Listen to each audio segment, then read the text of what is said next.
नमस्कार दोस्तों, आज मैं आपको धर्मराज जी की नित्य नियम की कहानी सुनाने जा रही हूँ। एक समय की बात है, एक गांव में दो सखियां रहती थीं। एक ऊंच जात की थी और एक नीच जात की थी। दोनों ही बचपन से ही साथ खेल कूद कर बड़ी हुई थी। जो नीच जात की सखी थी वह नित्य अपने दादी के साथ धर्मराज जी की नित्य नियम की कहानी सुना करती थी। कहानी सुनने के बाद ही भोजन करती थी। और जो ऊंच जात की सखी थी वह भगवान को नहीं मानती थी। वह भगवान पर विश्वास नहीं करती थी। उसे ऊंच जाति होने का घमंड था। ऐसे ही दिन बीतते चले गए। धीरे धीरे दोनों सखियां बड़ी हो गईं। उनके माता पिताओं को चिंता हुई कि हमारी पुत्री विवाह के लायक हो गई है और दोनों एक दूसरे के बिना नहीं रह पाती हैं, तो क्यों ना इन दोनों का विवाह एक ही गांव में कर दिया जाए। अगर अलग अलग गांव में करेंगे तो यह मिल नहीं पाएंगे। फिर दोनों के माता पिता ने एक ही गांव में दोनों की शादी करा दी। छोट जात की सखी अपने ससुराल में गई। ससुराल में भी वह धर्मराज जी की नित्य नियम निभाने लगी। बहू के संस्कार देखकर सारे परिवार के लोग बहुत खुश हुए और पूरे लोग उसके साथ नित्य नियम में बैठने लगे। वह कहानी कहती और सभी प्रेम से सुना करते। जब संक्रांति आया तब बहू ने सास से कहा, माँ जी, मैं ब्राह्मण जिमाना चाहती हूँ। सास राजी हो गई। फिर बहू ने कहा, माँ जी, मैं सखी को बुला लेती हूँ, वह भी भोजन कर लेगी। सास ने कहा, तुम मत जाओ, मैं बुला लाती हूँ। सास जब सखी के घर गई तो सखी के सास ने उसे अपमान करके घर से भगा दिया। सास घर आकर अपने बहू से कुछ भी नहीं कहा। ब्राह्मण भोज अच्छे से संपन्न हो गया।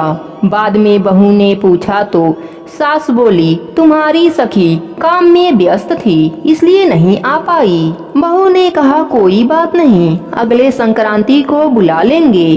बहू द्वारा नित्य नियम करने और ब्राह्मण भोज के पुण्य से घर में अन्न धन का भंडार लग गया। सभी का स्वास्थ्य अच्छा रहने लगा। बहू पेट से हो गई। 9 महीने बाद एक सुंदर पुत्र को जन्म दिया। पर बहू अपने नित्य नियम को नहीं छोड़ा। फिर संक्रांति आया तो बहू ने कहा, माँ जी, हमें ब्राह्मण जिमाना है। सास ने कहा, हाँ बहू, जिमा लो। इस बार बहू अपने सखी को बुलाने गई।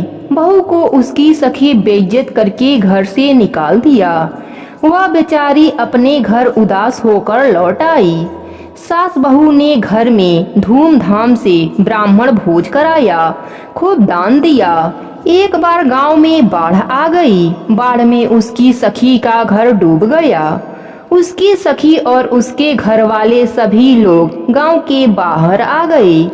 गांव के बाहर आकर देखा तो एक कंचन महल था। सब लोग उसके बाहर खड़े होकर देख रहे थे। तभी अंदर से सखी ने देखा, अरे यह तो मेरी सखी है, मुझसे मिलने आई है। वह दौड़ी आई और अपने सखी का हाथ पकड़कर अंदर घर में लाई। साथ में सभी को अंदर आने को कहा। सभी उसके घर के अंदर आए। सभी लोग आश्चर्य से महल के सभी कोनों को देख रहे थे। सखी ने पूछा, तुम्हारे पास इतना धन कहाँ से आया? तब सखी ने बताया, यह सब तो भगवान की कृपा है। बड़ी जात की सखी अपने सखी से क्षमा मांगने लगी। इस तरह सभी लोग नीच जात के सखी के घर रहे, खाना खाए और सोए भी। जब गांव में से पानी समाप्त हुआ तो वह अपने घर गए। अब बड़ी जात की सखी और उसके सास ने भी धर्मराज जी के नित्य नियम को निभाने लगे। जब संक्रांति आता तो ब्राह्मण जिमाते और खूब दान देते। इस तरह से उनके भी दिन बदले। उस सखी का भी गोद भर गया। वह सब भी इहलोक में सुखों को भोगा और मरने के बाद स्वर्गलोक की प्राप्ति हुई। प्रेम से बोलिए धर्मराज जी महाराज की जय हो।